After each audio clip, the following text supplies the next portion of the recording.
وعلى آله وأصحابه أجمعين وعلى كل من تبعهم بإحسان إلى يوم الدين. أما بعد، حاضرین کرام، میں کس کا نام لوں؟ سبھی ماشاءاللہ ایسے ہیں کہ ان کا نام خصوصیت سے لینے کو دل چاہتا ہے، لیکن وقت کی قلت کی وجہ سے میں صرف حاضرین کرام کہنے پر اکتفا کروں گا. السلام علیکم ورحمۃ اللہ وبرکاتہ. میں اللہ تعالیٰ کے بعد عالمگیر ٹرسٹ اور میمن ویلفیئر کے حضرات کا تہہ دل سے شکر گزار ہوں کہ انہوں نے یہ اجتماع ہمارے ملک کے مائع ناز وزیر مذہبی امور جناب سینیٹر طلحہ محمود صاحب کی خدمات کو باور کرنے اور اس پر ان کا شکریہ ادا کرنے، مبارکباد دینے اور ان کے لیے دعا کرنے کے لیے منعقد کیا. ہمارے ملک میں سب سے آسان کام تنقید ہے، کیونکہ تنقید کے لیے کسی نہ معلومات کی ضرورت ہے، نہ کسی محنت اور مشقت کی حاجت ہے. تو وہ جو بھی کوئی کام کرے تو اس کے اوپر تنقید کی آوازیں پہلے اٹھنی شروع ہو جاتی ہیں. لیکن اگر کسی نے کوئی کام بہتر کیا ہو اور اس سے ملک و ملت کو فائدہ پہنچا ہو تو اس کی حوصلہ افزائی اور ہمت افزائی کا عام طور سے فقدان ہوتا ہے. مجھے خوشی ہے کہ آپ حضرات نے، عالمگیر ویلفیئر ٹرسٹ نے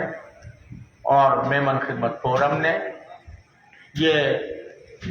اس بات کا اہتمام کیا کہ اس مرتبہ اللہ تبارک و تعالیٰ نے جناب سینیٹر طلحہ محمود صاحب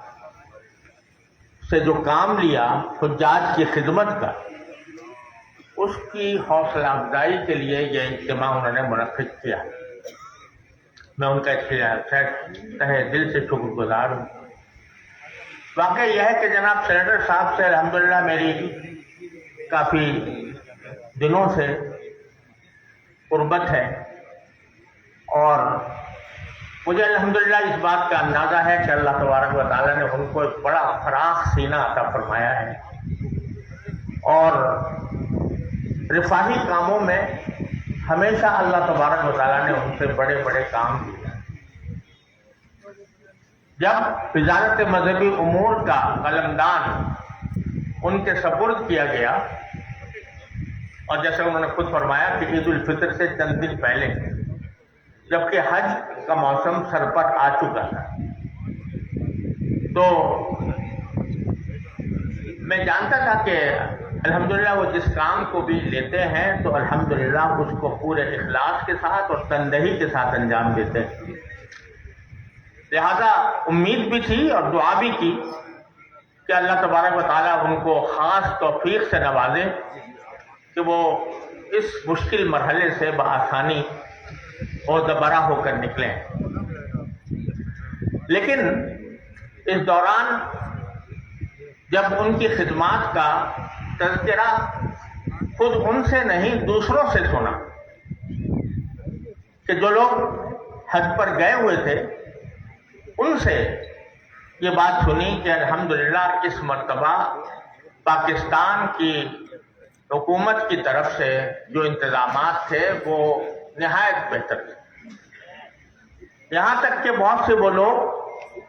جو دگنا تگنا خرچ کر کے پرائیویٹ ٹور آپریٹرز کے ساتھ جو انہوں نے حج کیا تھا، انہوں نے بھی اعتراف کیا